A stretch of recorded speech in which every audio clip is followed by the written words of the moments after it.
pride, now we invite Vice Chancellor of Rajarari University of Sri Lanka, Dr. Janaka Pushpakumara, to preside over the induction of our founder president of our Anuradhapura Medical Association. Chief guest, Vidya Jyoti, Senior Professor Vajra Disanayaka. Keynote speaker tonight, Dr. B.J.C. Pereira, President, Anuradhapura Medical Association, my dear colleagues, ladies and gentlemen.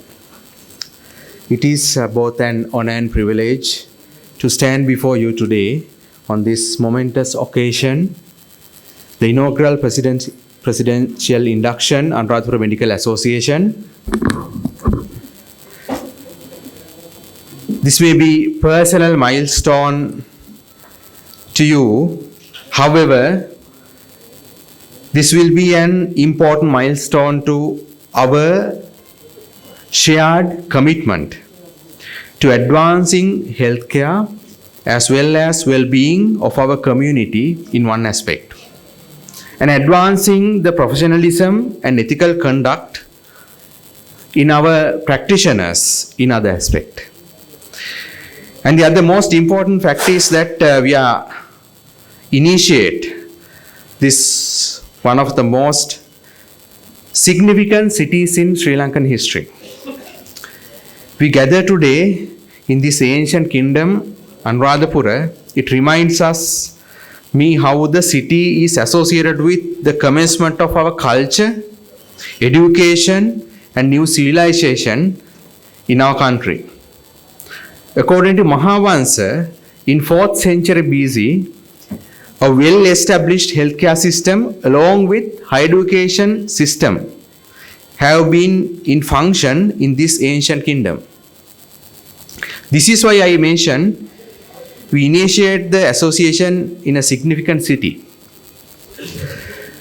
According to the historical sources, there have been great kings who served as great physicians as well. King Pandukabaya, King Buddhadasa, King Upatissa are said to be some of these kings who have built hospitals, centers for pregnant women and disabled.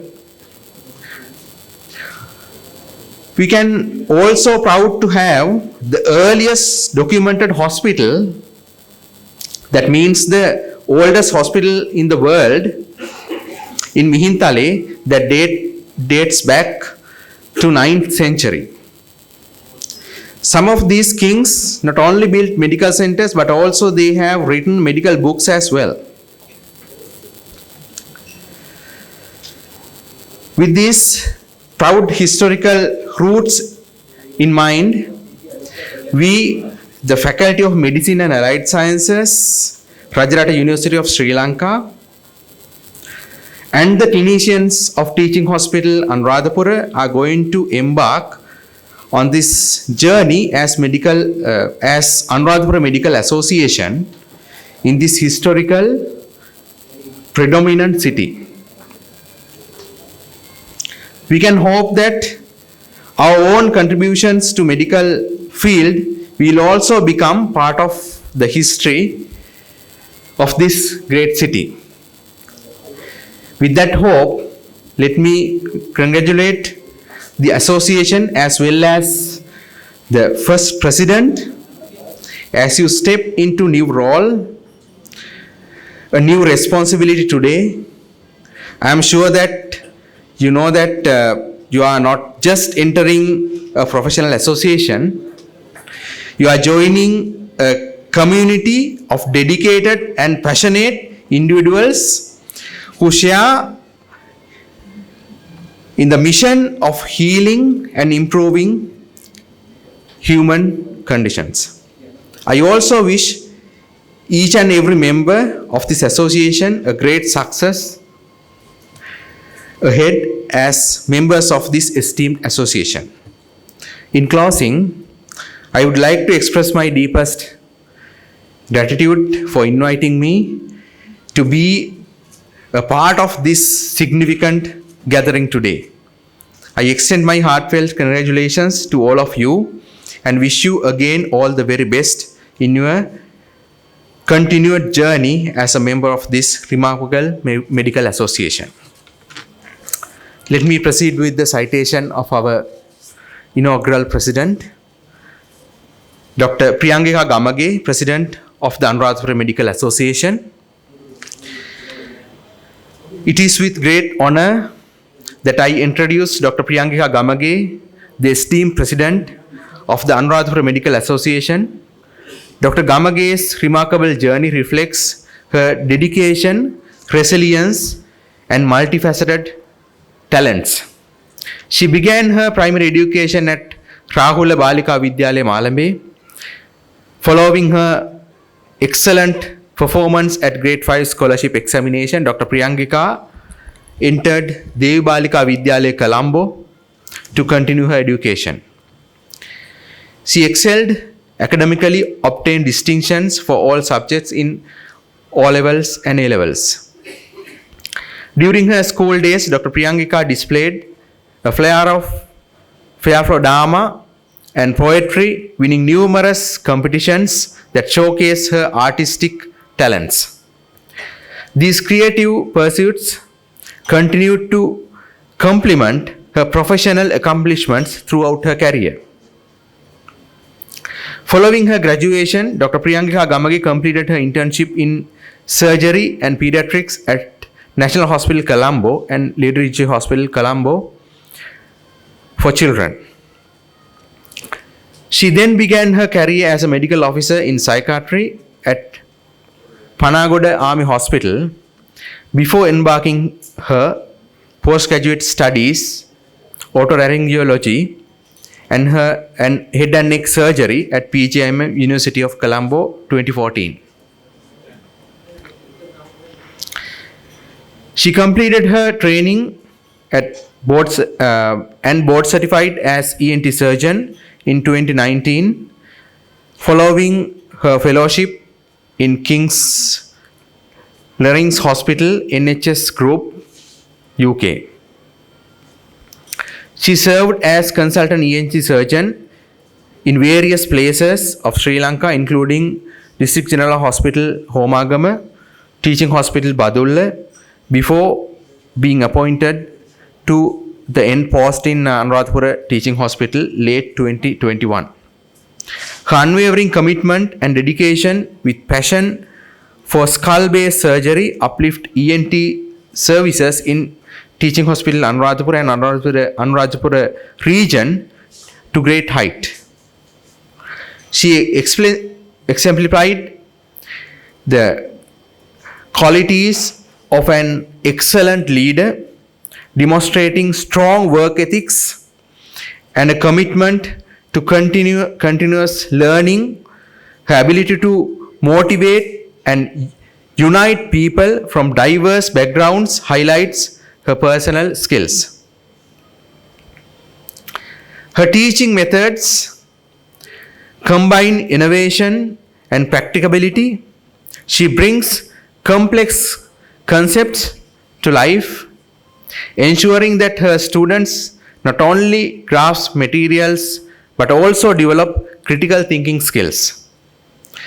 Her passion for research further enriches her teaching as she incorporative the latest achievement and real world applies into her lessons. Dr. Priyangika is more than just a leader and a teacher. She is also a source of inspiration of those fortunate and enough to learn for her or work alongside her. Her mentorship and education and research has left an very important mark in Teaching Hospital Anuradhapura. Distinguished guests, ladies and gentlemen, it is with great pleasure I introduce Dr. Priyangika Gamage, Founder, President, Anuradhapura Medical Association. I wish all the best and success with the activities she has taken up so far and the promising leadership she has rendered for success of Anuradhapura Medical Association. Dr. Priyanka Gamage, it's the time.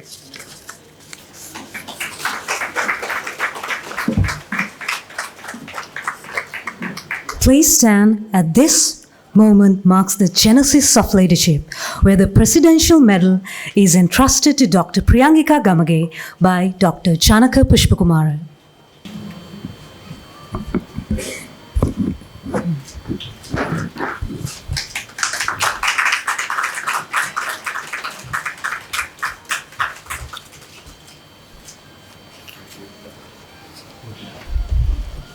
It is time to hear the inaugural words of our President, Dr. Priyanka Gamage, as she addresses the crowd her vision of Anuradhapura Medical Association.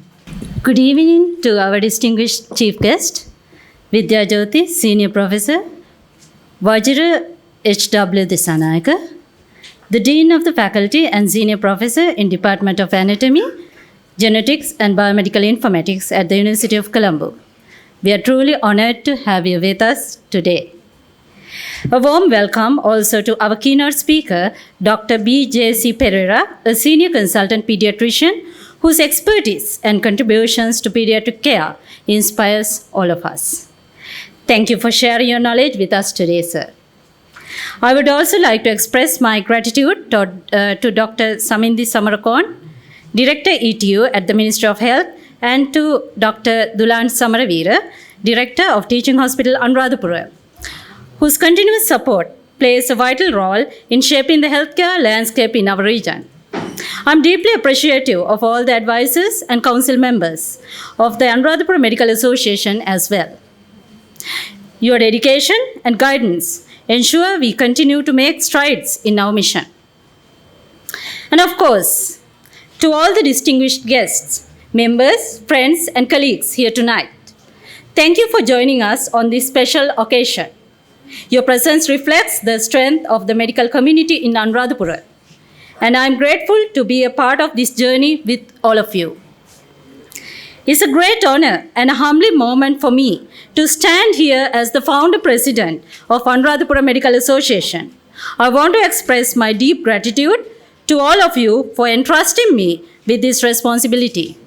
Your trust inspires me to serve with dedication, commitment, and firm resolve to lead this association in a direction that reflects the highest standards of medical care and professional conduct.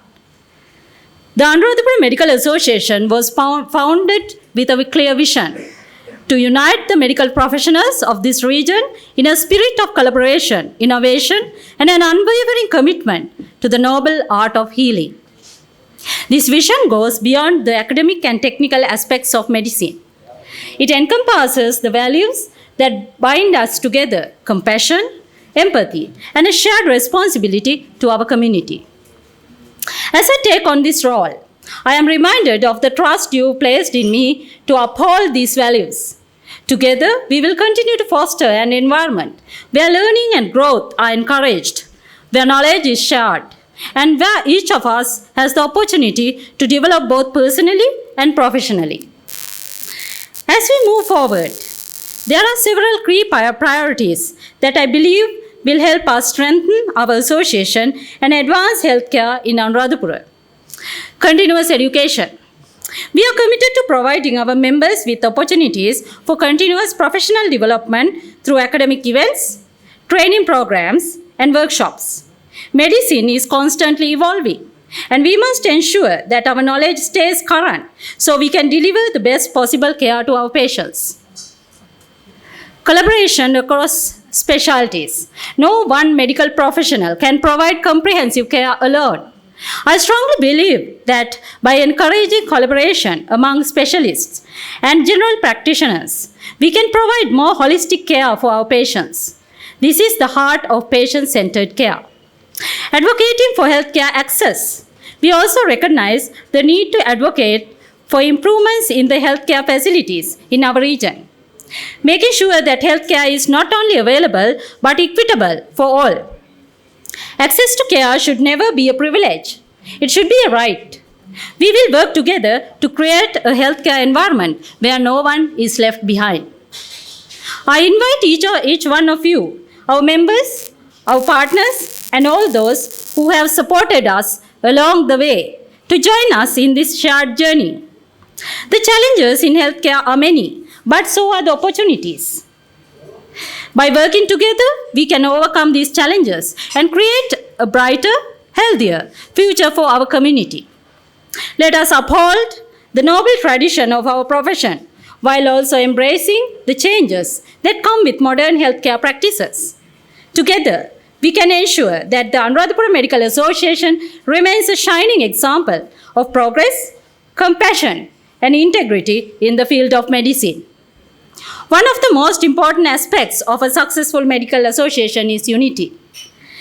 When we stand together, when we share knowledge and support one another, we can achieve remarkable things.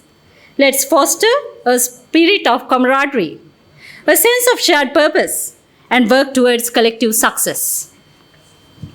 I would also like to take a moment to thank my family, friends, and colleagues who have supported me every step of this way. Their encouragement, belief in me, and unwavering support have been my strength. Without them, I would not be standing here today. As we continue this journey together, let us remember that the true measure of our success will not be in titles or accolades, but in the positive difference we make in the lives of our patients and the broader community. The work we do every day has the power to shape the future of healthcare in Anuradhapura. And I am confident that with your continued support, we will achieve great things.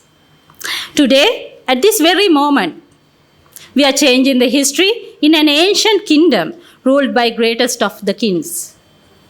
The journey we have started, this magnificent association we have pioneered, will go a long way. I can see it shining the whole country, maybe the whole world one day. My dear friends, welcome to the new academic era in Anuradhapura. Thank you once again for this incredible honor. I look forward to working with all of you to make the Anuradhapura Medical Association a beacon of excellence in healthcare. Thank you, and I wish you all a wonderful evening. Thank you, Madam. May her words inspire, her leadership guide, and her passion ignite our collective journey. We are deeply privileged to welcome our chief guest, Vidya Jyoti, Senior Professor, Vajira H.W. Disanayake, an individual whose contribution to the field of medicine are as profound as they are transformative. Now, I would like to invite our distinguished President, Dr. Priyangika Gamage, to present the citation of the chief guest. It is with great honor that I introduce our chief guest today, Professor Vajira H.W. Disanayake. Professor Vajira Disanayake is the Dean of the Faculty and the Chair and Senior Professor of Anatomy, Genetics and Biomedical Informatics of Faculty of Medicine, University of Colombo. Professor Disanayake has held many leadership and advisory positions in the field of medicine in Sri Lanka and globally. He was the President of Sri Lanka Medical Association in 2012. He was also the President of Commonwealth Medical Association from 2016 to 2019. The other leadership positions held by him include President of the Health Informatics Society in Sri Lanka from 2009 to 2019, President of the Asia Pacific Association for Medical Informatics from 2019 to 2020, Vice President of the International Medical Informatics Association from 2019 to 2020, Board Member since 2010 of the Forum of Ethical Review Committee in Asia and the Western Pacific, Chairperson of the Global Genomic Medicine Collaborative since 2022, Founder Chairperson of the Commonwealth Center for Digital Health since 2019, Chairperson of the Commonwealth Health Professions and Partners Alliance since 2021.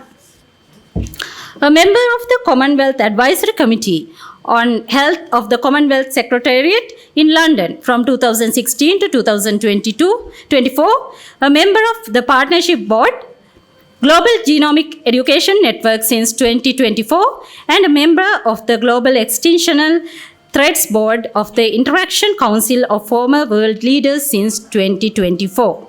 He is the current president of Sri Lanka Medical Council and the registrar of the Ceylon Medical College Council, the organizations that regulate the education and practice of medical, dental, and allied health professions in Sri Lanka. In recognition of his scientific achievements, he was elected a Fellow of National Academy of Sciences of Sri Lanka in 2013, the youngest Fellow of the Academy at that time, a Fellow of International Academy of Health Science Informatics in 2020, a Fellow of Commonwealth Medical Association in 2023, and a Fellow of Royal College of Physicians, London in 2024. He was conferred the Sri Lanka National Titular Honour of Vidya Jyoti in 2019 on the recommendation of Sri Lanka Medical Association. Dear Sir, it is my esteemed privilege and honour to invite you to the podium. President of the Anuradhapura Medical Association, Dr. Gamage, keynote speaker this evening, my teacher, Dr. B.J.C. Pereira, the joint secretaries on the dais, the Vice Chancellor of the Rajarata University of Sri Lanka and the Dean of the Faculty of Medicine, Dr. Janaka Periyaperuma, Janaka Pushpakumara, former Dean, Professor Sisira Siribadana, senior colleagues from the medical fraternity, council members of the association, junior doctors, distinguished invitees, students, ladies and gentlemen. It is a singular honor for me to be standing before you this evening at the inauguration of the Anuradhapura Medical Association. My mind goes back to the year 2012 when I was the president of the Sri Lanka Medical Association. The year 2012 was the year that the Sri Lanka Medical Association celebrated our 125th anniversary, and we decided that we will have regional meetings across the country. And one of the regions that I came to was the North Central region, and in collaboration with the Anuradhapura Clinical Society, we had a grand 2 or 3 day conference, which was highly successful. We had people, medical professionals, allied health professionals coming to that meeting from all parts of this region, from Putlam to Trinco to all the way up north. Even those, although we had a meeting in Jaffna, even those from north came to this meeting. And of course, all those who came from the south, from various parts. So Anuradhapura is a place that can unite the entire country. And when you embark on the association with the vision of collaboration and bringing together everyone, I know that you will be successful. So although your vision may look very grand, very unsurmountable, but I know that you will succeed. And I know, having been introduced to your wonderful council, diverse council, people with multitude of talents, those consultants who are serving in various capacities in the various professional colleges and associations based out of Colombo, like in any country, it will be based out of the capital. You can bring those links and I'm sure you would succeed. And so I wish you all the very best as you embark on this journey.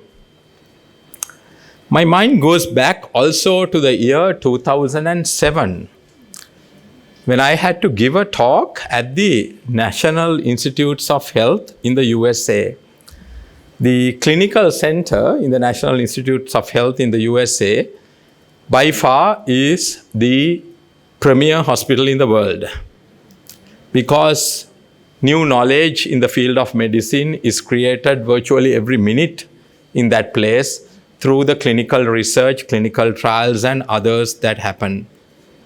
And when I went to that meeting, of course, I didn't want to be second to the Americans, and I had to dig in and find something that would place us on par with them.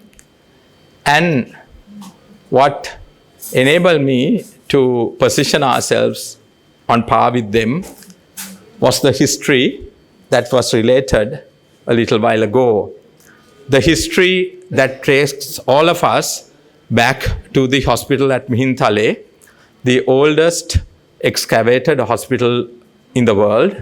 And of course, when you go to the chronicles of our country, we know what took place there, what took place in the other 18 hospitals, such hospitals that were there, and the great physician kings that we had, and of course the great civilization and the medical profession we would have at that time. When you go back and look at the excavated artifacts, you look at the scissors, the surgical scissors and so on, they resemble the current day equipment. So we can be proud of being, the heirs to that civilization. And of course, when you look at our chronicles, we find that there has been all kinds of even transplant surgery. And if those surgeries that are described, eye donation, organ donation, if those were aspirational things, some things which were happening in some, fairy tale land, they wouldn't be in those chronicles. They happened in this country. They happened in this region. And we are the, proud descendants of that civilization. And again, that also should give your association the, the strength that what you are embarking on is going to take you places.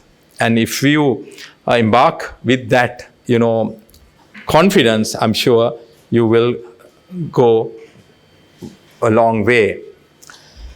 Now, I was invited to talk, and when I was invited, I was requested that I deal with the profession in my capacity as the president of the Sri Lanka Medical Council. And of course, the Medical Council is the one which governs the medical professionals and the dental professionals, as well as all other allied health professionals other than the nurses. Nurses have another council. Everybody else comes under us. And because of my position in the university, I am also the registrar of the Ceylon Medical College Council, which governs the education of the paramedical professionals. So I'm in a kind of a unique place, as it were, to look at the profession as a whole, and see where we are going. Now, I was appointed president about 4 years ago, 2020, towards the end of 2020.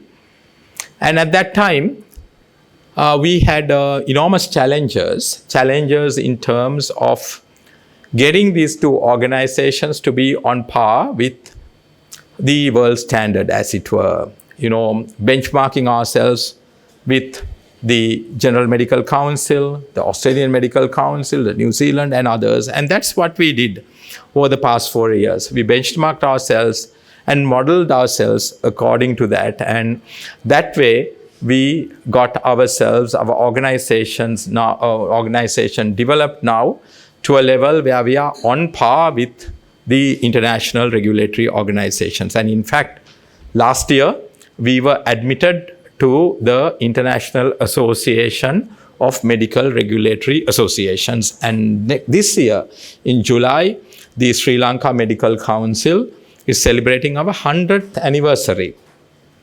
And to celebrate that anniversary, we're going to have a grand academic event, and we will that event will be graced by the chair of the International Medical Regulatory Association.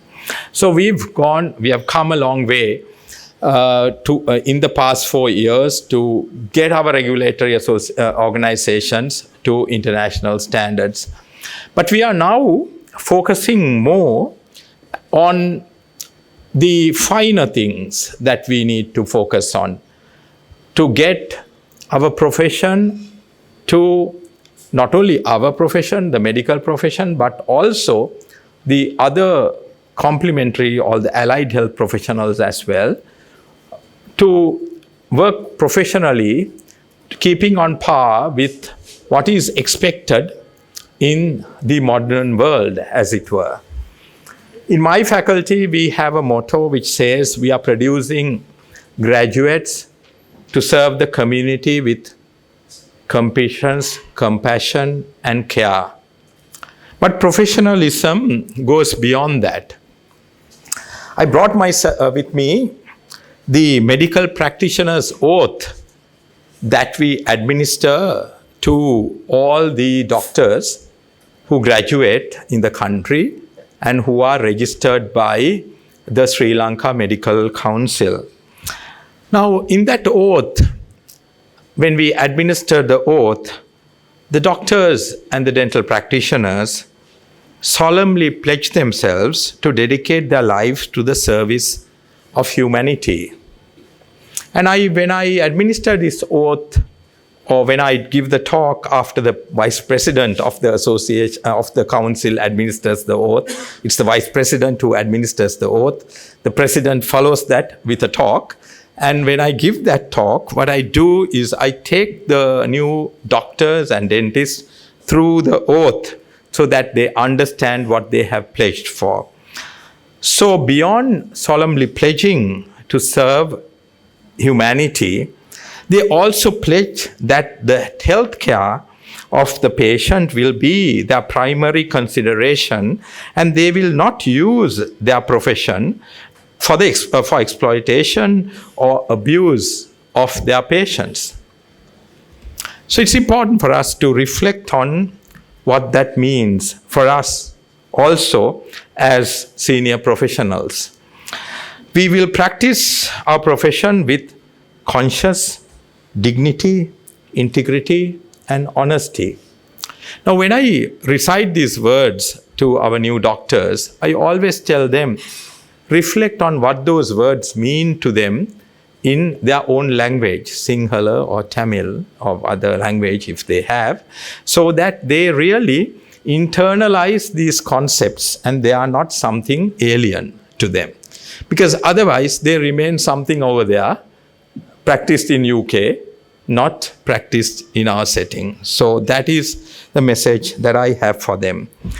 And then we say that we will give our teachers the respect and gratitude which is theirs. In a world where gratitude is not so trendy, highlighting that, emphasizing that is so very important. And we also, as senior professionals, have to reflect on how we impart these qualities on the junior doctors without, imposing ourselves on them. Lead them as role models so that they have that gratitude towards us without us demanding that from them. The doctors also pledge that they respect the secrets which are confined in them even after the death of their patients. Today, in a social media world where the fingertips work faster than the brain, as it were. Confidentiality, privacy, and so on, sometimes, go missing. And these are concepts that we need to really think about on how we ensure that these are practiced. The doctors also pledged that they would maintain by all means in their power the honor and the noble traditions of the medical profession. I always remind the doctors that it is only the medical profession that is referred to as the noble medical profession. There's no other noble profession in the world.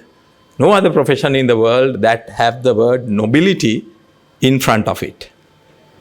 This is in fact the first lecture that I give my medical students also, where I impress on them that the field of medicine, the profession of medicine is one of nobility, one which is held on par with nobility. And I get them to think of or reflect on what nobility means. There is an art as well as a science in medicine. There is a science as well as art in medicine. And there are, they say, 7 skills that promote the mastery of the art. And this evening, I'm not going to take you through those 7 skills, but you can reflect on that and you can, Google or whatever and find that out. But I take them and I talk to the students and the newly passed out doctors about them so that they know and they understand what is expected of the noble medical profession beyond any other profession. And that's very important. They also pledge that they will not permit considerations of religion, nationality, race, party politics, caste, or social standing to intervene between their duty and the patient. You would all agree with me that we have all been found wanting in all these aspects. And I think there's no point pointing finger at individuals, because we as a profession has to come together and correct these things. And if one fails, all of us fail. And therefore, it is important for all of us to reflect on them. They also pledge that they will maintain the utmost respect for human life from its beginning, even under threat, and that they will not use their medical knowledge contrary to the laws of humanity. Again, in a world, a society, a country where sometimes laws come into conflict with these kind of pledges, we need to reflect on how we actually operationalize them. And it is again so very important for us to have that reflective discourse within us on how we do that. So this is a pledge that all doctors give voluntarily on their own, but it shouldn't remain a pledge which is confined to a piece of paper. And that is where the professional associations come. That is where your association comes. Today, all of our associations have been focusing our attention on continuing professional development, continuing medical education, ensuring that medical education is provided as a lifelong, enterprise, as it were, for our doctors and the medical fraternity and those who are engaged in the business of healthcare, whatever profession they may be. However, it has become more and more important that we start focusing on professional ethics and clinical ethics. I know the universities have been focusing for many years on research ethics, but the role of the professional associations like the Anuradhapura Medical Association on promoting professional ethics and clinical ethics is so very important. In fact, in the Sri Lanka Medical Council, as I told you, now that we have benchmarked ourselves and to international standards, and that we have moved on to quality aspects, one of our newer committees is a committee on ethics that is dealing with these things. And in our last meeting that we had, we have now started focusing on developing a curriculum on professional and clinical ethics that we hope to deliver to all medical professionals in this country. And in that endeavor, we need your support. We will develop those curricula, we'll develop those curricular material, we will work with you to develop and deliver those programs in your regions and in the Anuradhapura region and the North Central and beyond, customized in a way that makes sense to the environment in which you work. We all work in a resource-constrained setting. Wherever you are in the world, whether it be in Sri Lanka, whether you are working in UK, London, whether you are working in Australia, or whether you are working in the US, there is no completely resource setting. Everybody will complain of the lack of resources. But within the limited resources that you have, how do you deliver care professionally and ethically in a manner that enables the patients to receive your care and be confident that that care that they have received is good, the care that they have received is trustworthy, and they will continue to hold the medical professionals with noble beliefs that they are a noble breed.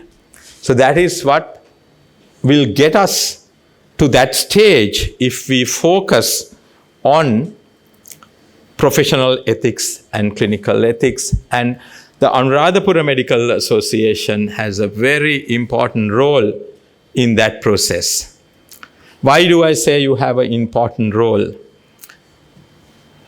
In 2012, when I became the president of the Sri Lanka Medical Association, and I was there in Colombo, I was the youngest president of the Sri Lanka Medical Association. Everybody there were older than me. In the council, you know, in Colombo, everybody is older than me. And you are the youngest president, and you have to serve everyone. So one of the most senior past president of the Sri Lanka Medical Association, Dr. Dennis Aloysius, who was not here, he was not here now, he's gone, passed away and gone. He came up to me and said, Vajra, forget about everybody else. You are the president. You work like a president and do the right thing. And all the senior presidents will support you. Now, when I came to Anuradhapura and the regions, I found that I was probably one of the oldest people in the audience, and everybody else was young. And I can see some of those young people today holding positions like the Vice Chancellor of the university. And but those young people, you know, actually come to the regions. Most of our newly passed out doctors will come to the regions. And this is where they begin their professional career. And so you have a very important role to impart good professional ethics, good clinical ethics on them, so that they will prosper in their career. Because otherwise, if you don't have that proper grounding, they themselves will suffer as they go on. It's just not knowledge that makes you a good doctor, as all of you know.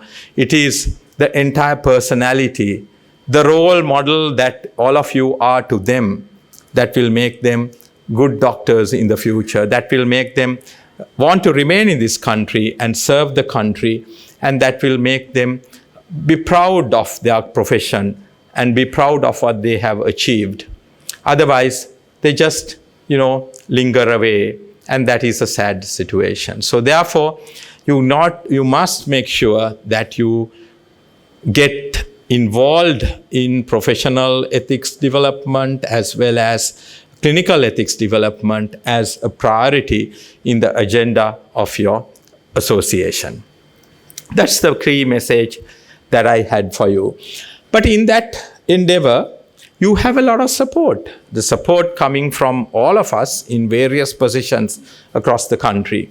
As well as I was telling your president, when I looked at the issue of migration of doctors, I was going through the other day on the annual report of the Australian Medical Council, and they had said that from Sri Lanka, one of the largest groups that are migrating to Australia are graduates of the Rajarata Medical Faculty.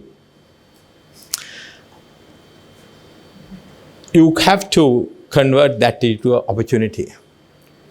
opportunity where they can come back and contribute to your faculty, to the health system in this region.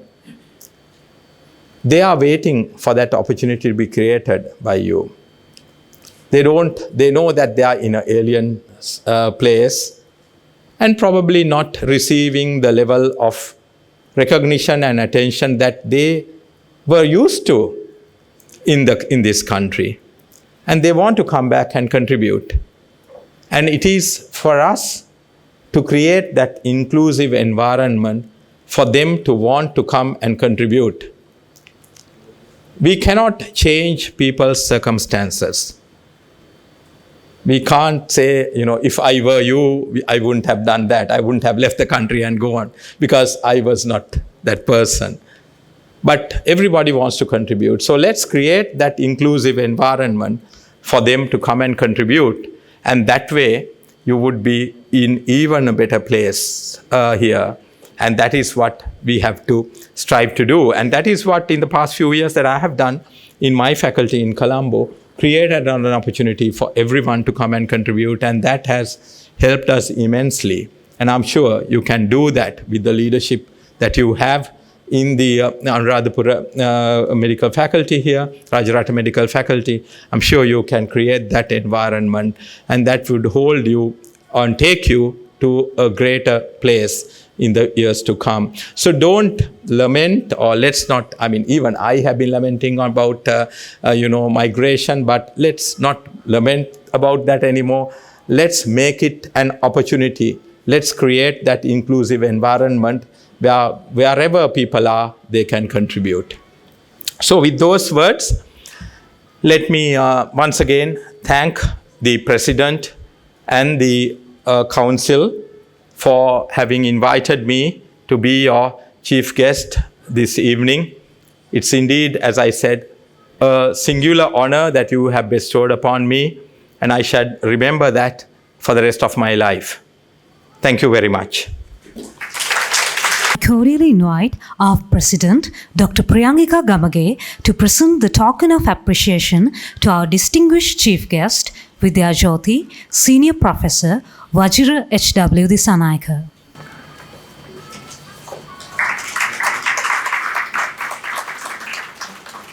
And now, we are graced with the presence of a luminary in the realm of pediatrics, Dr. B. J.C. Pereira, Senior Consultant Pediatrician. To do the honors, I would like to invite our President, Dr. Priyangika Gamage, to present the citation of the keynote speaker.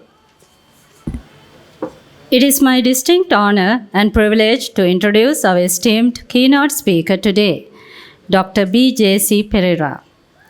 Dr. B. J.C. Pereira is a member of Royal College of Physicians in the United Kingdom, a Fellow of Royal College of Physicians of Edinburgh, a Fellow of Royal College of Physicians London, a Fellow of Royal College of Pediatrics and Child Health United Kingdom, a Fellow of Sri Lanka College of Pediatricians, a Fellow of Ceylon College of Physicians, an Honorary Fellow of Royal College of Pediatrics and Child Health, United Kingdom, and an Honorary Fellow of College of General Practitioners of Sri Lanka.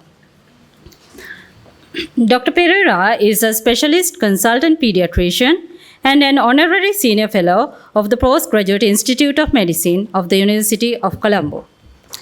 He has spent 12 years working as a consultant pediatrician in the outstations before coming to Colombo in 1990. He is a well-known medical teacher and a researcher of repute with over 140 publications in peer-reviewed journals. He has delivered very many erudite oral presentations in Sri Lanka and abroad, including 2 prestigious invited lectures and 12 scientific orations. He is currently the joint editor of the Sri Lanka Journal of Child Health and a section editor of the Ceylon Medical Journal.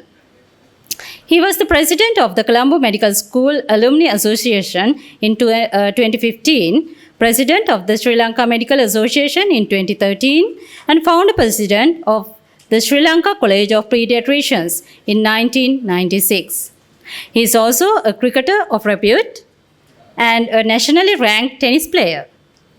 Please join me in warmly welcoming Dr. B.J.C. Pereira, our keynote speaker today, to the stage.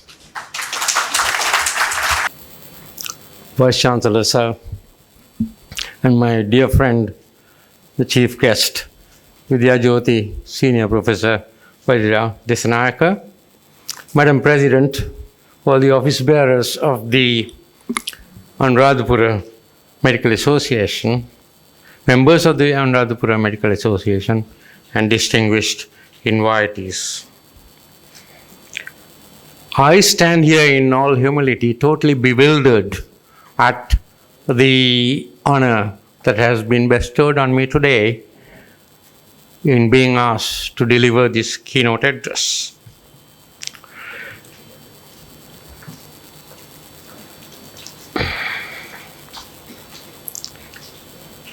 Madam President, I'm very grateful for those very kind words of introduction. But to start off with, if you look at the entire animal kingdom, the arrival of a newborn is a cause for tremendous joy. And I think it is so today for all of you here in Anuradhapura. We have seen the birth of a newborn baby in the form of the Anuradhapura Medical Association.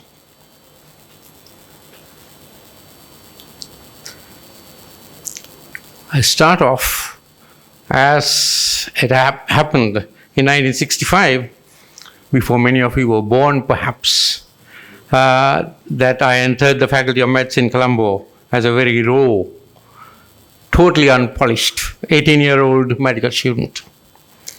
And in 1970, the centenary year of the faculty, I qualified with MBBS, just second-class honors at the age of 23. And today, at a ripe old age of 70+ years, with over half a century as a doctor under my belt, I have been asked to talk to you about professionalism in medicine. And it will be an addendum to what our chief guest told you so far. And because these are going to be some random musings. Now, I don't think many of you realize that as somebody who has had some contact with sports, where records are seen, that you have honored me with a record that can never be equaled nor bettered. Because there can only be one inaugural foundation sessions. So if there has been only one inaugural foundation sessions, the keynote in that sessions would be the record that cannot be equaled or bettered. So thank you very much, and I'm ever so grateful for that honor that has been bestowed on me. What I'm going to talk to you would consist of an introduction to some aspects of professionalism in medicine. I cannot obviously deal with everything in that. And thankfully, I think our chief guest has dealt with quite a bit of it. And 4 notable anecdotes, which I hope will perhaps hold your attention, and some concluding remarks. Now, what is professionalism in medicine? I've given you the description from America and the United Kingdom. But what I like most is this one, where there is a synthesized composite definition and the last line where it simply puts the patient first. There are some finer details to it as well, of which I have just selected just 4. They are professional behavior, punctuality, day-to-day work, the dress code, and things like that. I think many people don't attend to these things, and therefore I thought it might be useful. If you look at in detail, the professional behavior, you have to be courteous and polite in communication, have kindness, respect, and clarity of the content that you convey to your patients and their relatives. There is absolutely no point in telling a very ordinary farmer that he has got itama darunu suasana paddhatiye ආසාදනයක් හැදී තියෙනවා. He will not understand a word of it. He will have to come down to his level. And also, when you listen and discuss with a positive attitude with your patients. Ethical practice, confidentiality, you have already heard about it. And fairness and equity in treating patients. Whether you are treating a pauper or the highest in the land, I think it should be the same. I have been taught this over and over again when I was a medical student by very many top people in the country whom I have venerated right throughout my life. There is responsibility and accountability. We exert a lot of power on our patients, but with that power comes a responsibility. Honesty is a vital element, and you take responsibility for any mistakes that you make, because we're all human, we do make mistakes, and be open to feedback and even criticisms. Punctuality, respect for other people's time. Madam President, I'm so glad that your program today is running ahead of time. And also, that would give me a few more minutes to speak as well, I hope. Being on time is respecting others. And patients' time also matters. Some of them, and some of them may have come from long distances. Thank you. And also the time of your colleagues and fellow workers as well. So you do have to manage time and plan ahead, depending on the numbers of patients which you have to sort of make sort of allowances for, consider possible delays and unforeseen occurrences, like what might even happen to you on the way from your home to your place of work. It might be a small accident for all you know. And be prepared for the event when you ultimately reach the place where, whether it be a ward round or whether it be a meeting or whatever that you have to come in time for. Day-to-day work, optimal level of care, obviously, I don't have to tell you this. And you have to be up to date and not a frog in the well. Whether you have just qualified as an MBBS doctor or whether you have qualified as a highly qualified specialist, I think continuous improvement in your academic setup is in your own self is going to be that much important. Consistency and reliability in your work, and also remember that patients come to us in their most vulnerable state. So be warm and understanding. This word empathy is vital. It's not the same thing as sympathy. Empathy is different. It means try to put yourself in their shoes and look at the world through their eyes. And teamwork and collaboration, no man or woman is an island entire unto himself or herself.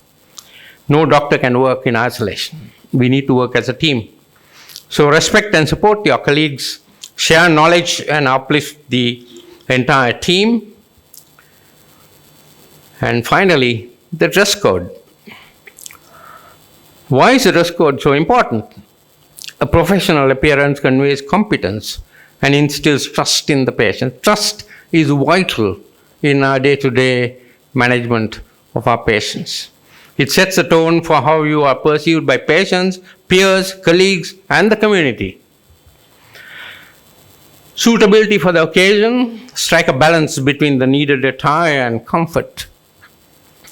Dress-wise, there are terminologies like formal, official, and casual. They have their own definitions. And if you're not sure about what it means, please do ask or look it up. And today, I think knowledge is there for all in the internet. Inappropriate dress may undermine your credibility. And I bring you a little anecdote, an additional anecdote about a safari suit episode. And this concerns the same great friend that I have had, whom your chief guest mentioned, Dr. Denis Aloysius. I was asked to give an equally important keynote address once at the Sri Lanka College of General Practitioners. So I prepared and went and gave the lecture, and at the end, Denis took me to a side and said, "That was a wonderful presentation, but your dress is not all that wonderful." I was in a beautifully tailored safari suit. So I said, "Denis, look, it's a foreign tailored safari suit." I said, "It's bloody good for you to wear a safari suit if you are going on a safari to Africa, but not when you are giving a keynote address to the Sri Lanka College of General Practitioners." That's the first and the last time I ever wore a safari suit and as you see today, I'm in all my glamour because of the respect I have for my audience. Making clinical notes is an important thing. Many people don't realize that it's a vital and crucial aspect of healthcare, and health records are legal documents. Clear and legible handwriting is essential. And many people have said to use, if your writing is bad, use capitals or uppercase letters. Date and time, this is crucial. Those who have worked with me know to their cost that this is absolutely vital in my unit. So put the dates, the time, and all that details in that. Now, for instance, you can see there I have put 18, 10, 20. Now, many people enter the dates like that. What does that mean? Does it mean 18th of October 2020 or 20th of October 2018? Which one? Then 8:10, just plain 8:10. Is it in the morning, AM, or is it in the night, PM? 12? Is it noon or midnight? Now, in a court of law, you'll be in trouble if any of these gets to a judge and a very crafty lawyer. Why can't we write 18/10/2020, which makes it very clear? That is the 18th of October 2020. Now, many people write VP seen. What does that mean? A judge in a court of law might say, that was the VP who was seen in the ward. There's nothing there to say that he has actually seen a patient. So why can't we write seen by the VP, or still better, examined by the VP? VP or VS or VOG or whatever is appropriate. Prescription writing has the potential to cause major problems. So you again use capitals uppercase if you have to, if your writing is bad. English, because all these things are written in English. The king's language, because there's a king in the United Kingdom now, and the language of kings and queens. Talking of this language, I think this is going to be quite important, at least I think so. Your communication with patients would be in your mother tongue, mostly. It should not be a problem. Whether it's Sinhala or Tamil, it shouldn't be a problem, because it is your mother tongue. However, most of your work and official communications would be in English, whether you like it or not. Proficiency in English is absolutely essential, but it's a real problem for some, unfortunately. No one will make allowances because it is your second language. Good command of English is a reflection of your professionalism. Proficiency in English does not come automatically. One has to work at it and try hard to develop it.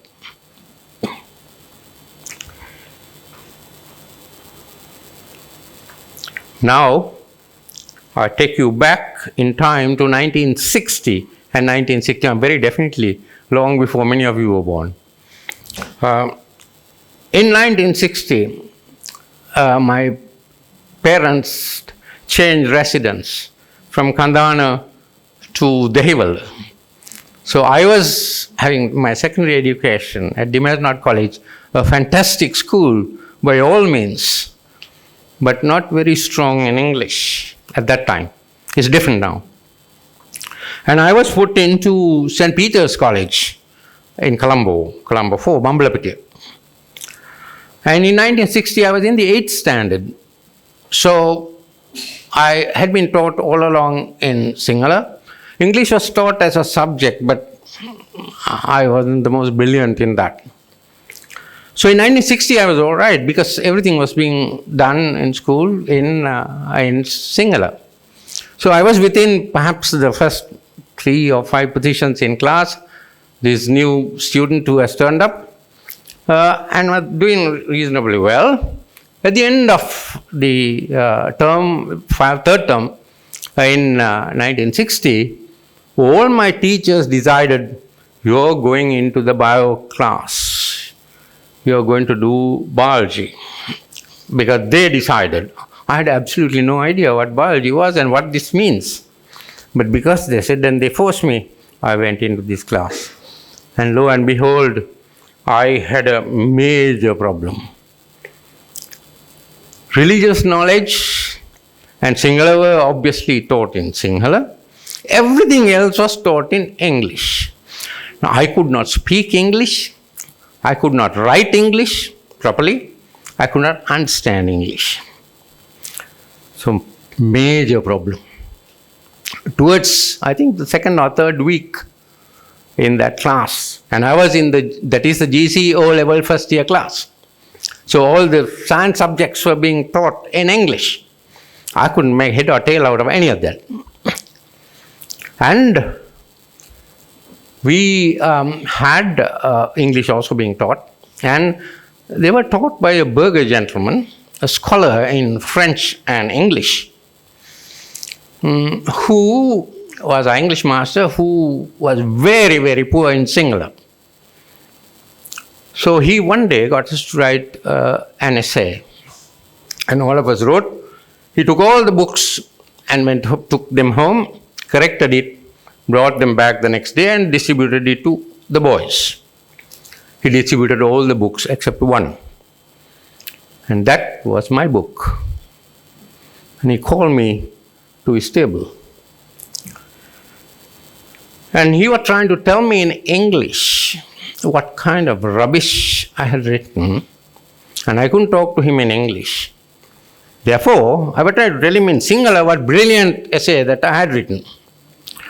And there was a complete impasse. Neither of us could understand the other. But there was one sentence of 7 golden words.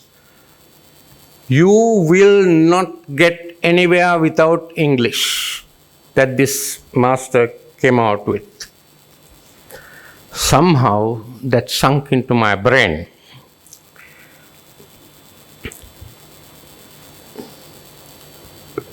Because it was a huge stumbling block for me. So I decided that I had to do something, because I was told very clearly, at least I understood that part of it. He said, you will not get anywhere, that part of it at least that he said. So when school closed that day, at I think 2:45 or 3:15 or something like that, I went to the library and looked around and picked up one English book. And we were allowed to take that home and bring it back the next morning at 7:45 in the morning and return it. So I took the book home and tried to work through it. Oh my God, that was all Greek. So English or Greek were the same to me. I couldn't understand. Now my father was a colonial public servant who was fluent in all three languages. My mother was fluent in all three languages. All the dictionaries were there at home, all the English papers were there at home. But I was so damn bloody wild-minded that I never made an effort to learn this language.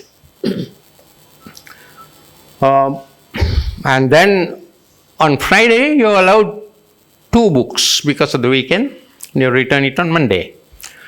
So I used to wade through that, burn the midnight oil, work through them using this thing, and whenever I was in trouble, I went and asked my mother first. And if she was not quite sure, I used to go and ask my father. And this went on like that. I spent a whole lot of time. And by that time, actually, what happened was that my grades had dropped. For someone who was within the first 5 positions in class in the 8th standard, I was very close to the last man in the class. Right? I barely managed because at least 2 subjects were done in Sinhala, so I could get some marks out of those. That is Sinhala and religious knowledge. This went on like that. And then gradually perhaps things improved. And it took an intense Herculean effort to come out of this. And then obviously when you try that hard, there is gradual improvement. There was a burger boy seated next to me in class, Ralph Menezes, to whom I hadn't spoken for 1 year because I couldn't speak to him in English. He's also a doctor, by the way, and he's abroad somewhere. He's in my junior batch. Obviously, as I said, gradual improvement was there. And then, of course, I was in the O-level class. At the end of the first year, I could barely manage. My positions in the class were also improving a little bit. By the time I sat for the O-levels, at the end, I was almost on par with my peers, because through sheer work ethic that I had employed. And Madam President, I don't think I had all those results at the O-level that you had. But I had 2 distinctions and 5 credits. But mind you, that time, they were fairly valuable.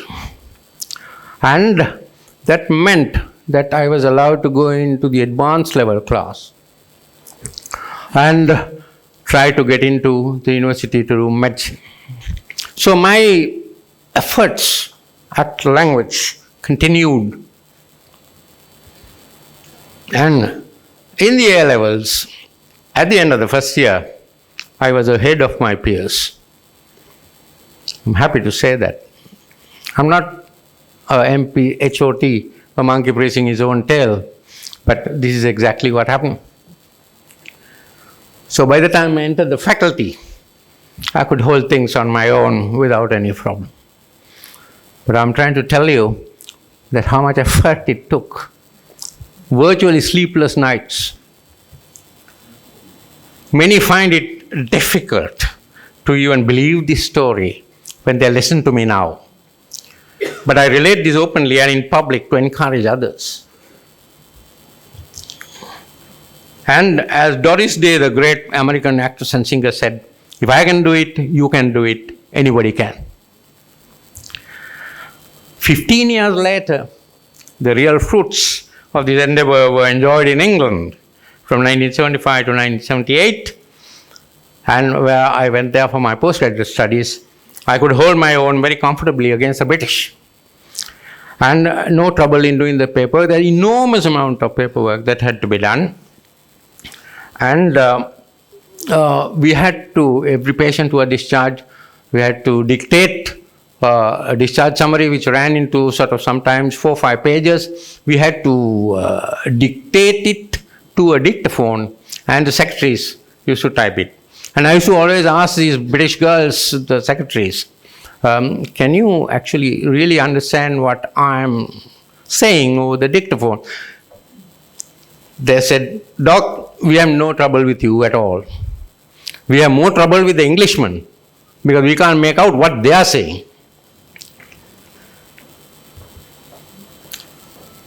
The real jewel in the crown was when I sat for the MRCP exam. That time there was no pediatric MRCP, had to sit for the adult MRCP. And I had a very pleasant English lady, middle-aged, whom I had to present. And halfway through this, she suddenly turned around and asked me, Doctor, which year were you in Oxford? I said, I'm sorry, ma'am, I have never been to Oxford. I don't even know where it is. She said, it can't be. I said, why do you ask that? She said, you speak the most perfect Oxford English. I said, what's the difference? English is English. There shouldn't be any difference. No. She said, Oxford English is English without an accent. All the Englishmen have various types of accents. When they speak, you don't have any. And if you listen to our Queen, at that time, Queen Elizabeth II, that if you listen to her, she speaks in Oxford English, and that's English without an accent. I don't think I could have expected any of that when I was struggling all those years ago. Now this is a verbatim transmission of a letter written by a highly qualified pediatric subspecialist, a colleague who wrote on something or the other to the president of the Sri Lanka College of Pediatricians, complaining about something. If you read through these, I don't think we have time to read through, but I've highlighted for your benefit some of the things that are obviously off. There is almost a mistake in almost every line, right?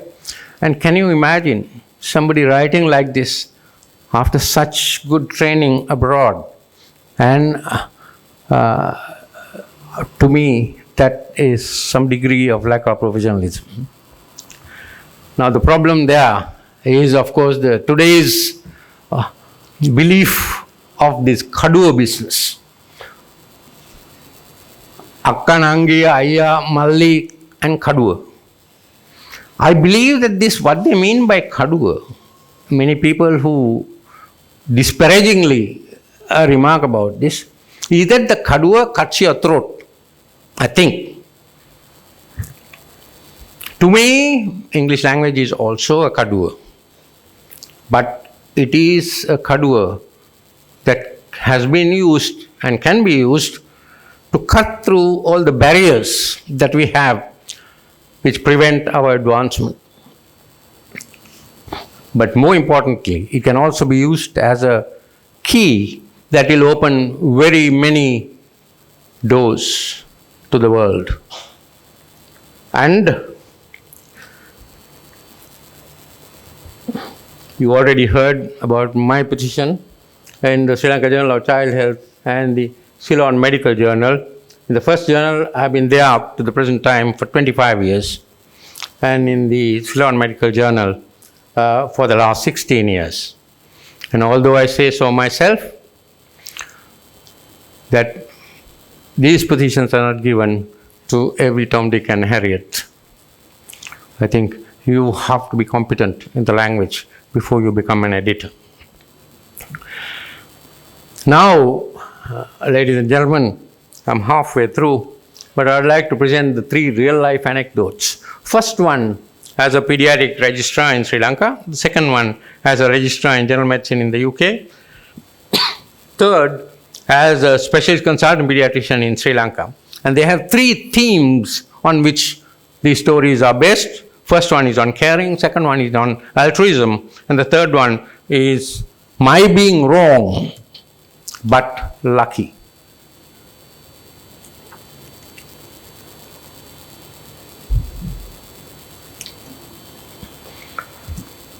Ladies and gentlemen, the word caring in medicine could be used in at least 3 different contexts. You already heard about this from our chief guest.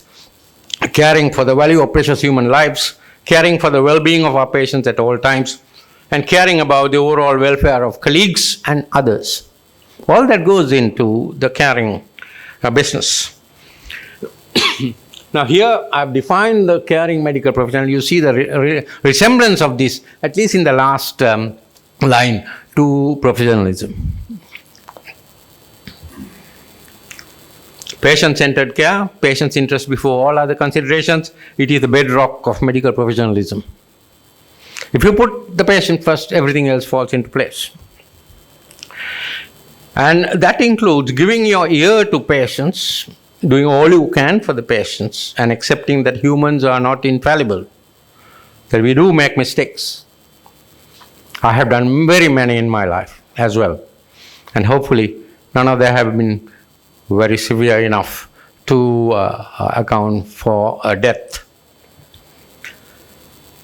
There's a huge difference between hearing something and carefully listening to something. One may hear loads, but may not be listening to most of them. Listening is a very active process. You have to concentrate on it. One who cares listens intently to patients, relatives, and others around, including colleagues and staff. And of course, is it infra-dig or beneath your dignity to listen to your staff? Not at all. Because a caring professional will not hesitate to listen and also not think that he or she is it or that he or she is the greatest.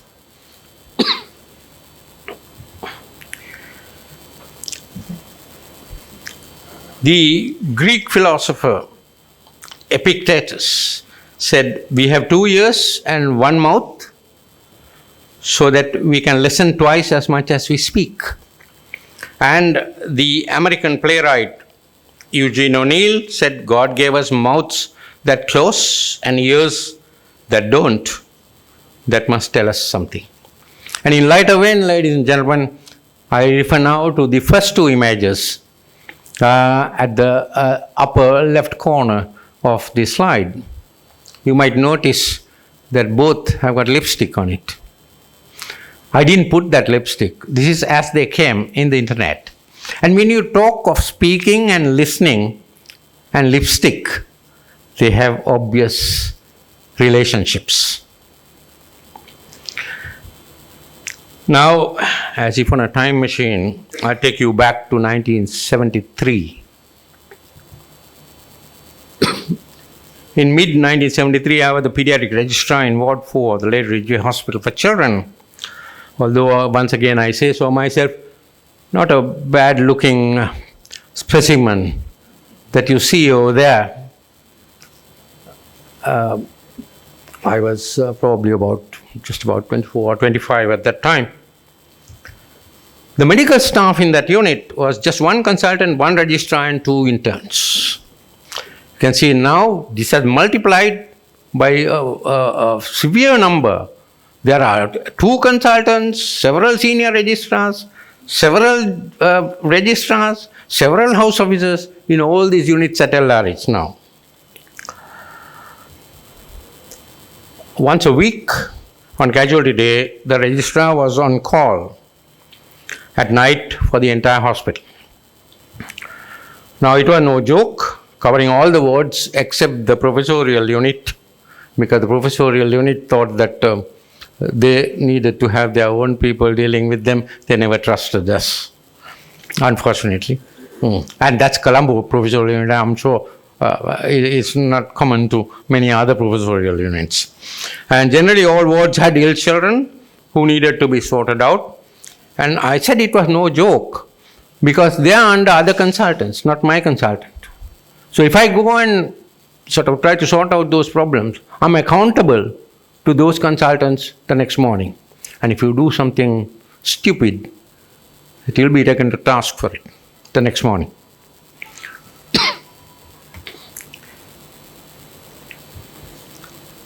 So one casualty night, I staggered into our ward around midnight, extremely tired and very sleepy.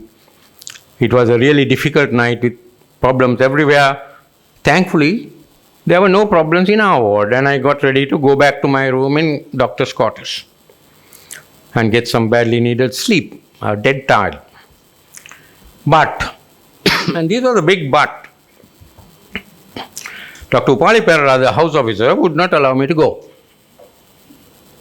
Now that house officer, Dr. Upali Perera, had just started the internship, maybe a week or two before that. And he was an imposing man with big physique, about 3 times my size. I was quite dainty, I would say, by many standards at that time, perhaps only about 45 kilograms in weight. But this guy was towering over me all over. He wouldn't let me go. But I must say something else about Upali Perera.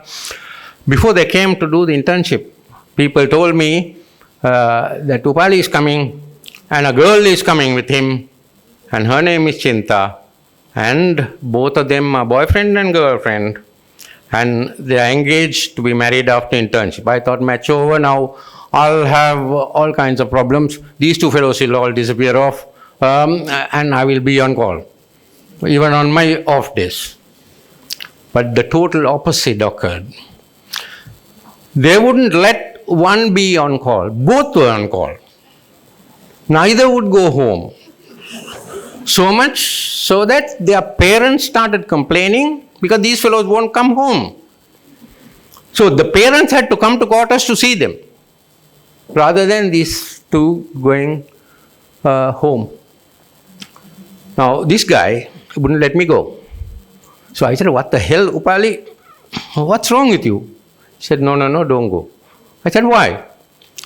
Suddenly, with great difficulty, he said, I don't like the look of that patient.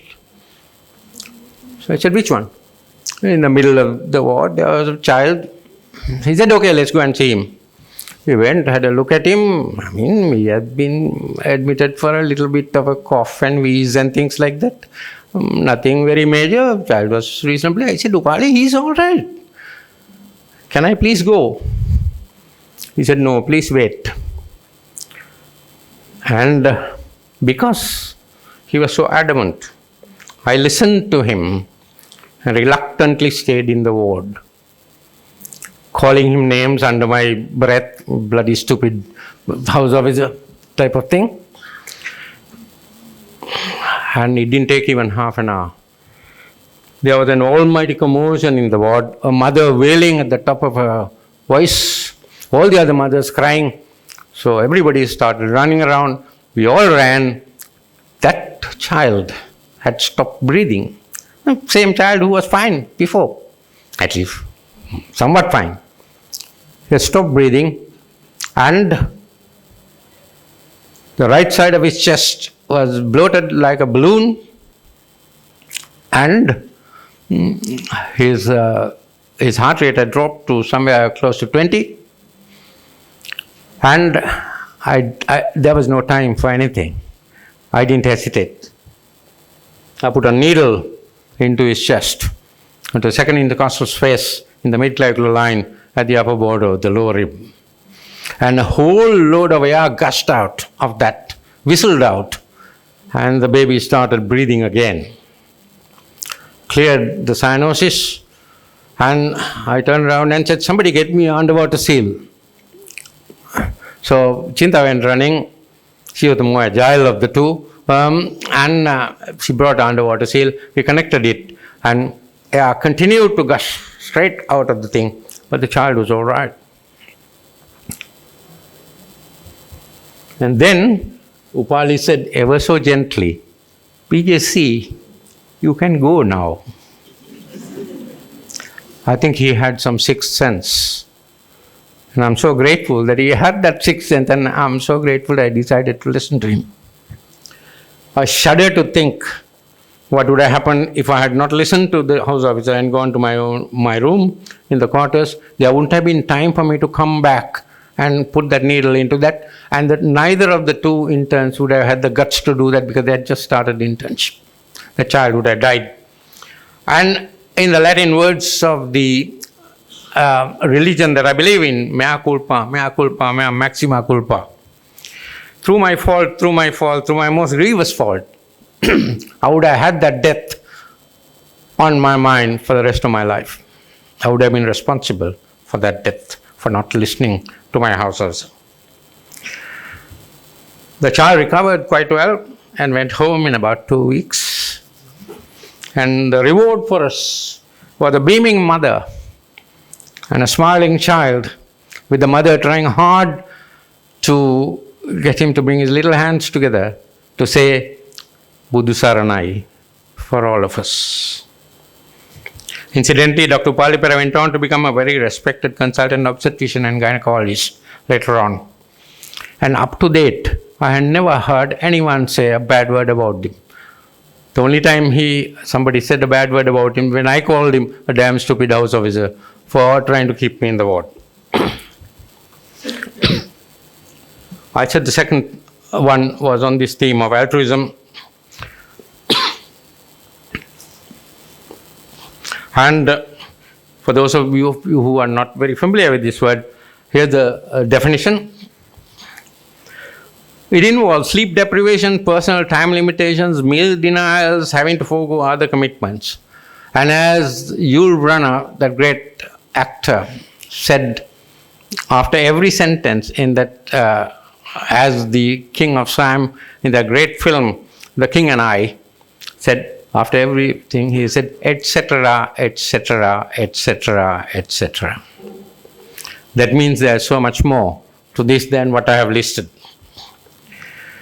I take you back in time to December 1976 at Crawley Hospital, West Sussex, UK, where I was the medical registrar at Crawley Hospital, West Sussex, UK, and I was doing adult medicine simply because I had to sit for the adult MRCP exam. It was stupid for me to go and do pediatrics there, although I was sent for pediatrics, because we would have had to sit for, all the ministry wanted was the MRCP UK.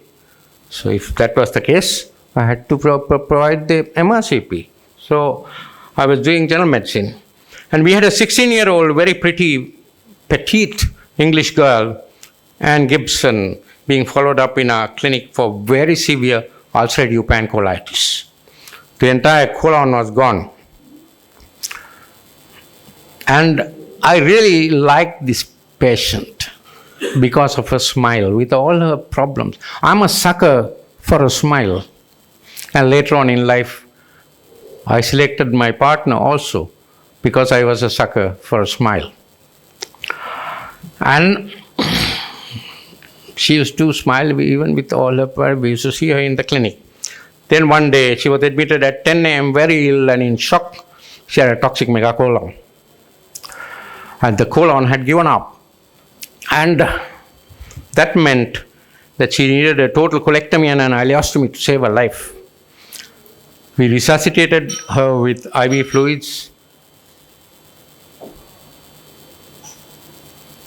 analgesics, and IV antibiotics, and she became a bit stable. And surgery was scheduled for 1 p.m. I wrote on the drug chart and went up to the old battle axe of a ward sister with whom I didn't get on well at all. And specifically told her to give a single large intravenous dose of third generation cephalosporin and a large intravenous dose of an aminoglycoside just before the patient was sent to the operating theatre. She collapsed during surgery and gone back into shock again, and surgeons had just managed to finish the operation with great difficulty. And then I got a call from these surgeons and said, look, this girl is not going to live. She's very ill. So I said, what's the problem? So she went into shock and we can't get her out of it. So she has a medical problem now, not a surgical problem. They said yes. I said, okay, send her to the medical intensive care unit where I was kind of in charge rather than to the surgical intensive care unit. They were very happy to do that because it was going to be one death less for them. They said, okay, we'll send. At 4 p.m., she was brought to the ICU, pale, unconscious, ice cold, dyspneic, in shock and in death's door. I was left holding the baby and I was off duty at 5 p.m. But I was not going to let her die without a fight. And the real reason was that Battle Axe forgot to give those 2 drugs to this girl before she went.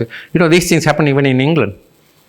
And when the surgeons opened her, all the gram-negative organisms, it was like pulling the pin out of a hand grenade. It practically, literally burst in their hands. And all the gram-negative organisms flooded her bloodstream, and there were no antibiotics in the bloodstream to deal with those organisms. And she went into gram-negative bacteremic shock. She had unrecordable blood pressure, put down all the things, and if you look through this, and you'll know how ill she was.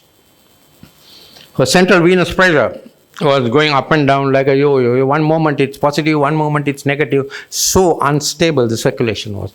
And I had to keep that central venous pressure positive to get good filling pressure to enable the heart to pump the blood to the rest of the organs. But there was no way that she was going to live. She had no response to commands. A girl who used to talk very nicely to me, there was no response, no urine through the catheter. She was barely alive and was likely to die. And then I broke the ICU rules.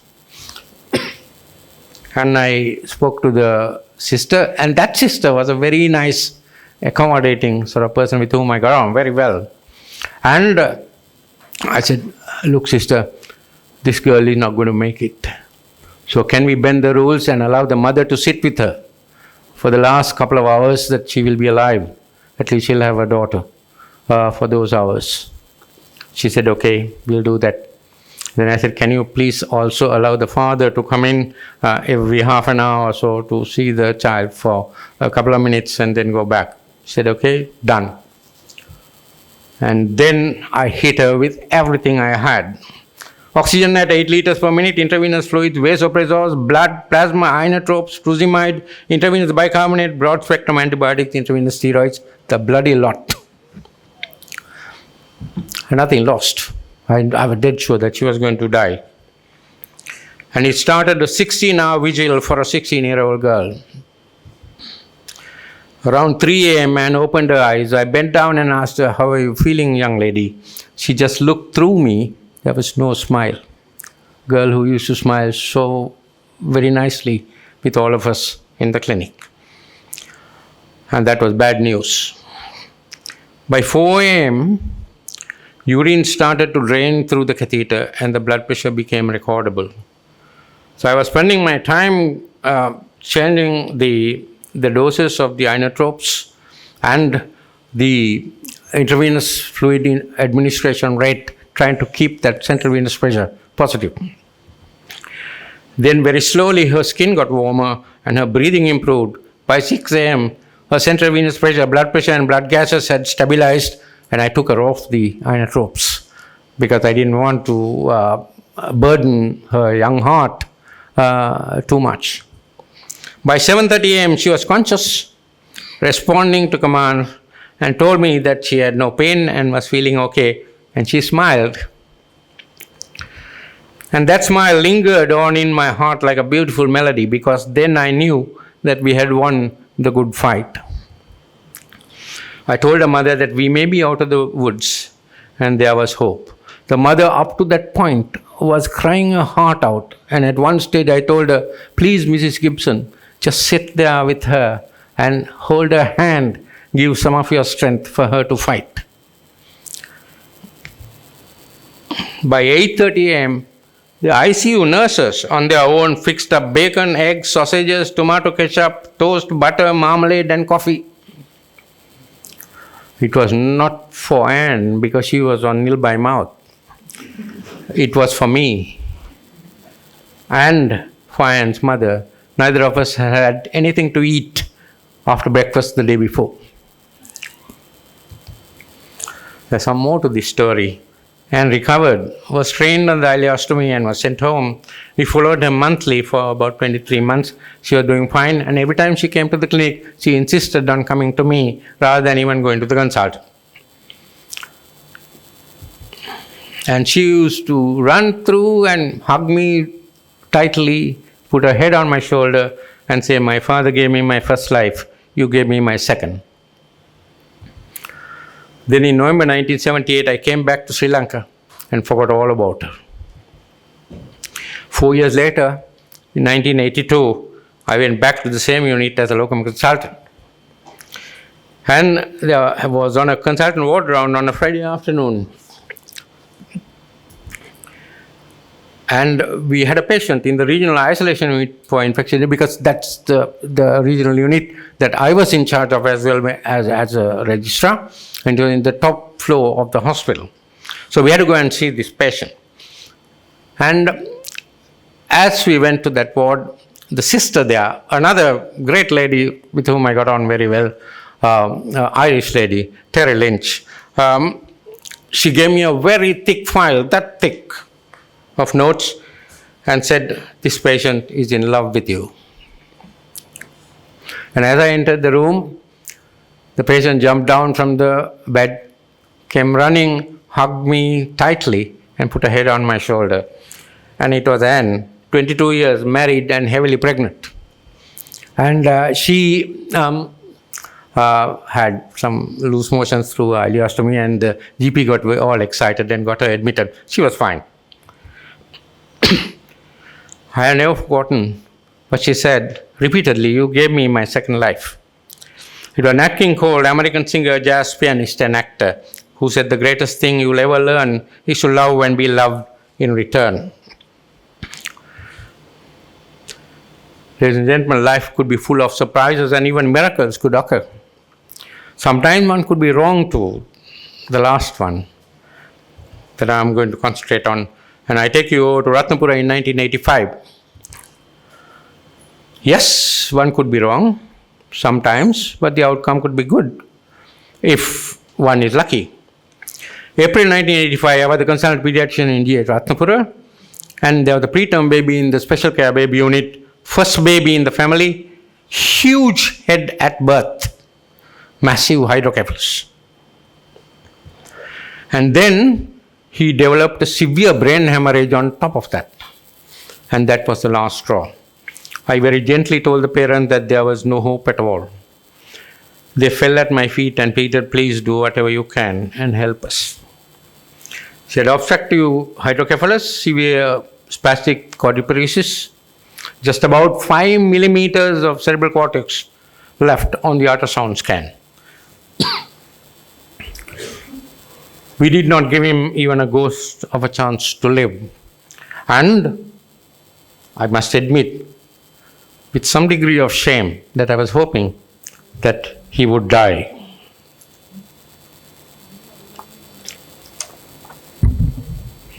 Excuse me.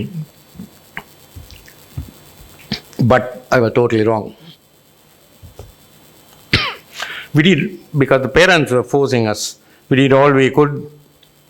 Tender loving care, physiotherapy and active rehabilitation.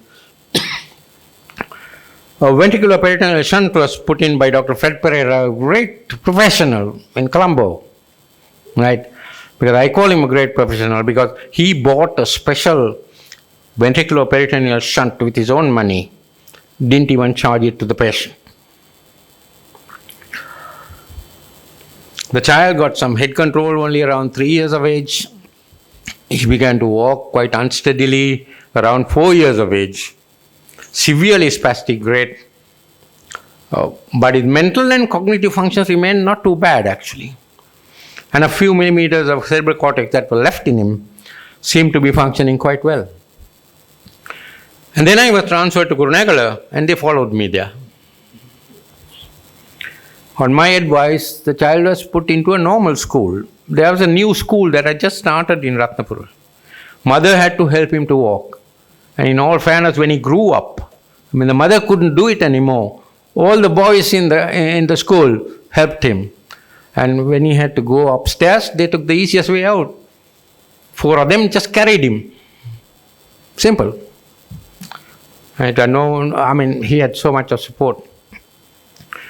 Then I was transferred to Colombo, and they followed me there as well.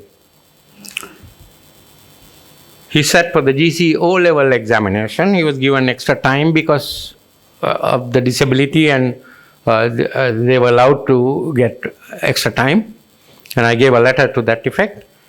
He passed that, and then he sat for the GC A-level examination. He passed that also and entered the Colombo University, first one from that new school. He secured a Bachelor of Arts degree, 2 postgraduate diplomas, 2 master's degrees, and is currently reading for his PhD. And if not for the COVID-19, by now he would have had a degree that even his pediatrician had not been able to secure. That's a PhD. The mother and the young man think that I'm the greatest. But I keep telling them, not me, but you and your mother are the greatest. I have permission from them to show this photograph at one of his graduation things for a MA, I think. You can see that the size of his head. It's virtually twice the size of that of his mother. Still. I have often wondered what would have happened if I had given up on him because there was no hope for him. I was convinced that there was no hope. Every time I see him, every time I speak to him, he reminds me of the words of the great English poet Alexander Pope, "Hope springs eternal in the human breast," and the singular words of Archbishop Desmond Tutu of South Africa. Hope is being able to see that there is light despite all of the darkness. I have always been one for self-criticism in my personal life, ladies and gentlemen. However, this time you are the jury and the judge. I have never believed, not even for a fleeting moment, that I am God's own gift to mankind. In fact, I am a man with very many faults.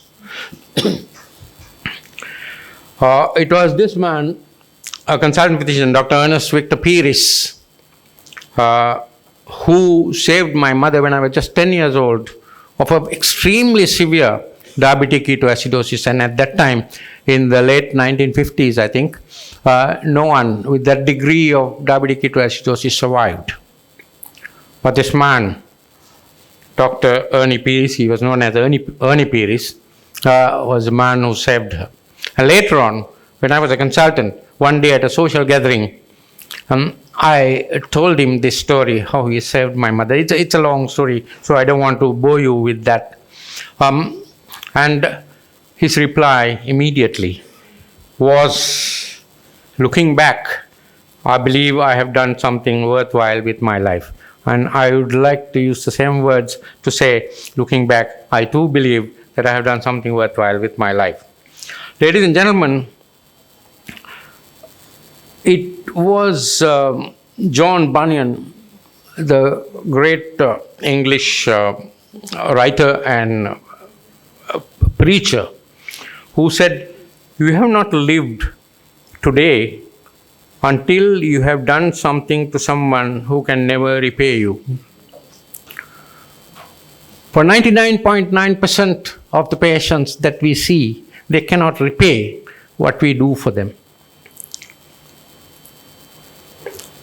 But ladies and gentlemen, I don't know whether many of you realize, they have paid in full. They have paid up front because they have paid for education. I don't know about you, but if my parents had to pay for my education, I wouldn't be standing here today talking to you.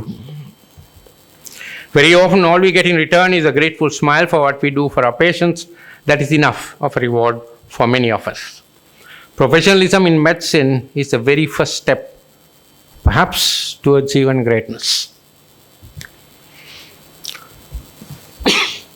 I would like to conclude with a bit of an apology.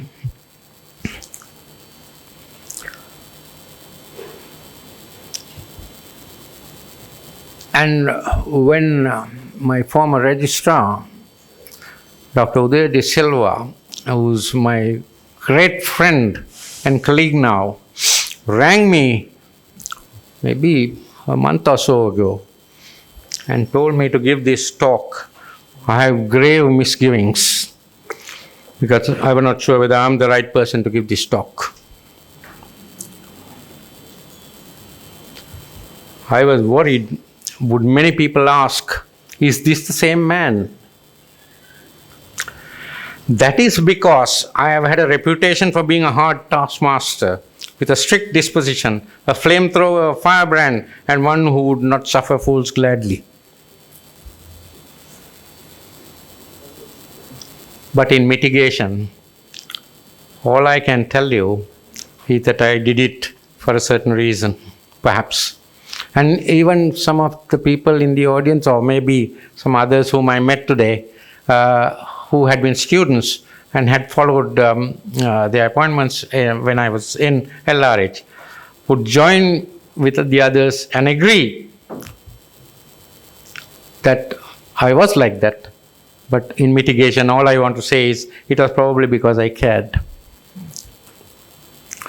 And in that context, it is relevant to bring here a comment made by the mother of a patient in Ratnapura.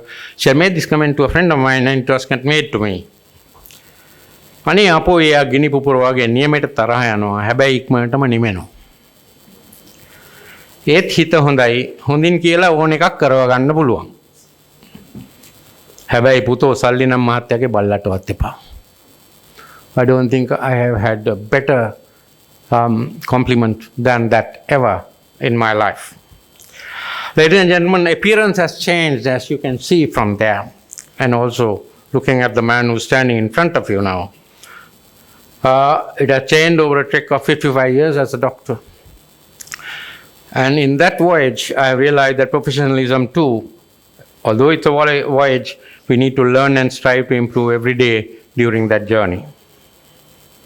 I only hope that I have aged graciously, softened, matured, and improved over the years, just like a fine old wine.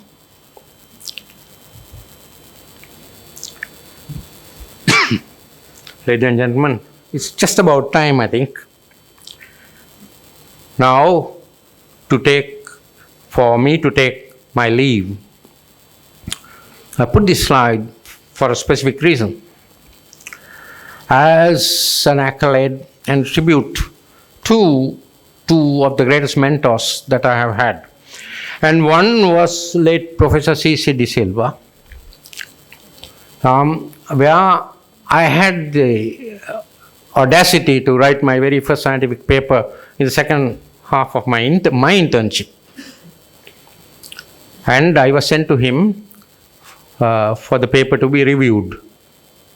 And he sat me down on a beautiful antique couch in his residence and proceeded to take my paper apart in red markings. Not a single sentence survived. He cut it, chopped it all over the place and said, "My boy, you have got a lot to learn," and wanted me to type it and bring it back again with all the corrections. So now that time, those were days well before word processors, computers and that kind of thing. There was this monster, huge metal typewriter and you had to type it on that. And I was not a great typist. I was what is called a co typist. That is, co A, co B, co C, co D, like that. I had to look for the keys. So I typed the thing again with all the corrections and took it back to him. He cut it again. He chopped it up again. And to cut a long story short, this went on in no less than 7 times. And the 8th time, I refused to go to him and went to the editor, who was Dr. Sirari Silva, and said, Madam, I can't do this anymore. So she looked at it and said, no, I think it's okay now. Right, we'll publish it. And it was published. And from that time onwards, Professor C.C. Titila took a personal interest in me and taught me all the details of how to write a scientific paper. So I have the greatest regard for him. I would worship the ground that he would walk on. The second person is late Professor Carlo Fonseca, who actually used to very often call me his son. That was such an honor to be called son by such a great man. And he taught me how to make presentations. And he used to come for all my presentations, sit at the back, and then go through the thing, and at the end take me to a side, very gently point out all the things that all the mistakes I made, and I was always the richer for it. I appreciated what he did. Then one day, he sat at a presentation, came back and said, Vijay, that was a faultless presentation.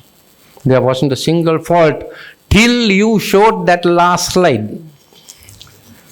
And the last slide said, now it is time for me to take your leave. And he said, you're not taking leave. You can't take somebody else's leave. You can take only your own leave. I was dead sure that the great man was wrong for once. So when I checked up the literature, and even now, even when you check this up in the artificial intelligence, you get the same answer. He was dead right. And he taught me all the things. And I put this up now in the correct English. Now it is time for me to take my leave.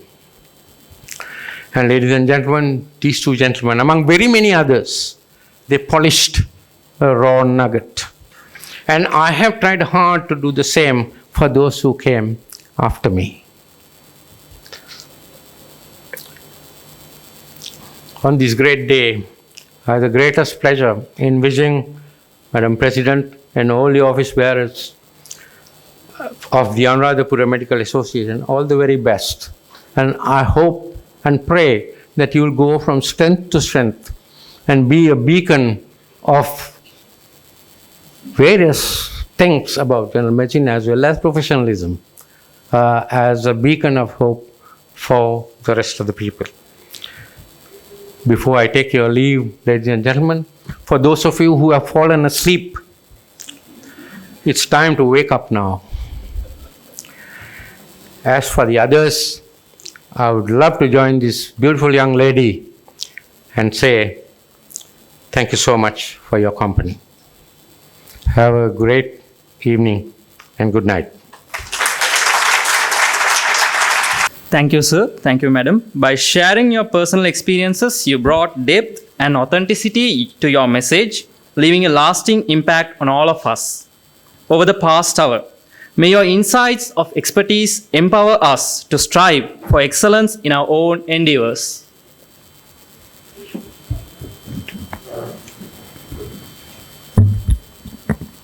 Ladies and gentlemen, it is time to take a journey through the history and witness the inspiring story of how Anuradhapura Medical Association came to life. Join us as we explore its remarkable beginnings and pivotal moments of the first annual general session, brought to you in a visual presentation of timeless photographs.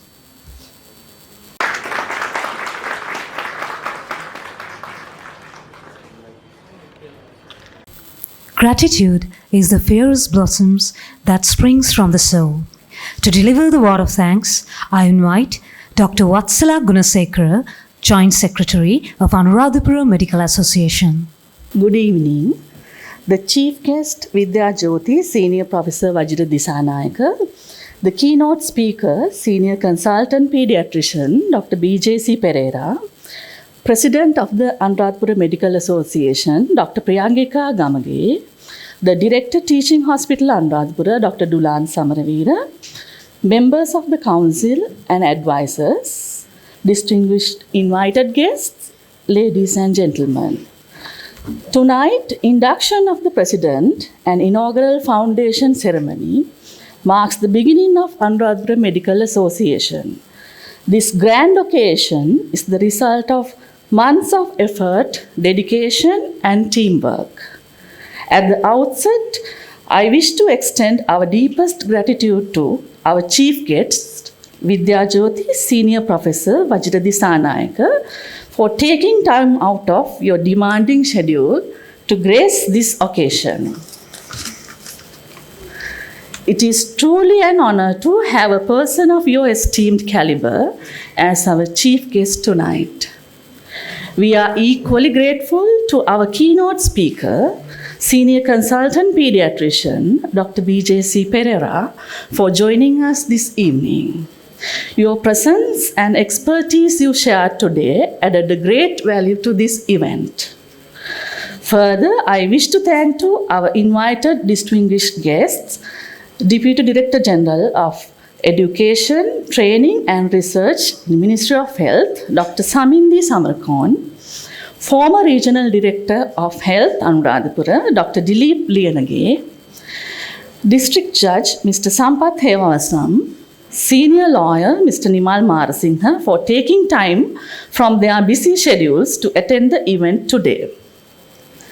Organizing an event of this magnitude is not an easy task, especially in challenging times. This feat was achieved under the remarkable leadership of our founder president, Dr. Priyangika Gamage. We also express our heartfelt gratitude to our advisors and all the members of the council for their continued guidance and support.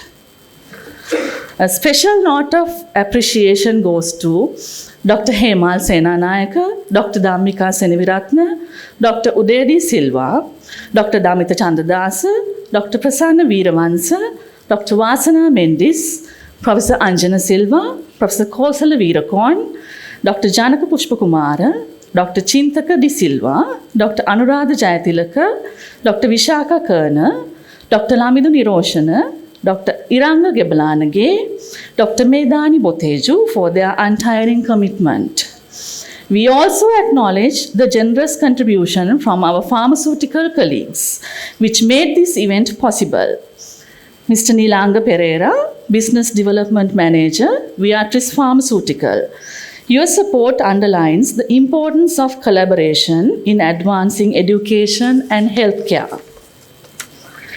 A special thank goes to our comparing, ushering, and multimedia team today, Dr. Sukita, Dr. Shiva, Dr. Dilshan, and Dr. Sashikala, and Dr. Pramodi. They all are from 14th batch, Faculty of Medicine, University of Rajarata.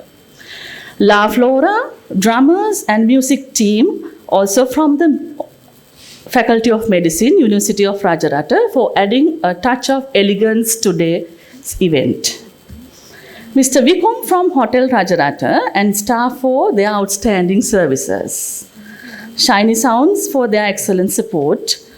Mr. Damit for his support in council procession. Finally, ladies and gentlemen, I extend my heartfelt gratitude to each of you for being here with us today and for your support for the Anuradhapura Medical Association activities. Together with the council, I warmly invite you all to join us for the cocktails and fellowship dinner. Thank you and have a wonderful evening. Thank you, Madam. Her words will echo the appreciation we hold for every individual who contributed to making this event a resounding success. Because good health matters to everyone. Everywhere.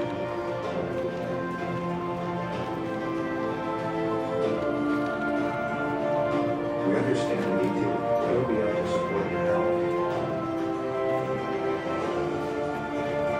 We have the best solution for this community. We are here now. Big carry with them the essence of tonight's celebrations, bound by threads of unity and purpose. Take over me, over every Russian memory, if only for a moment. Oh, this could be my last chance.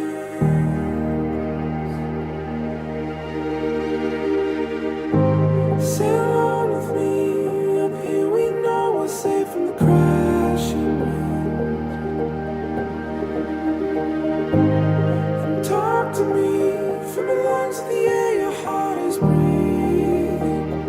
If only for a moment. Oh, this could be my last chance.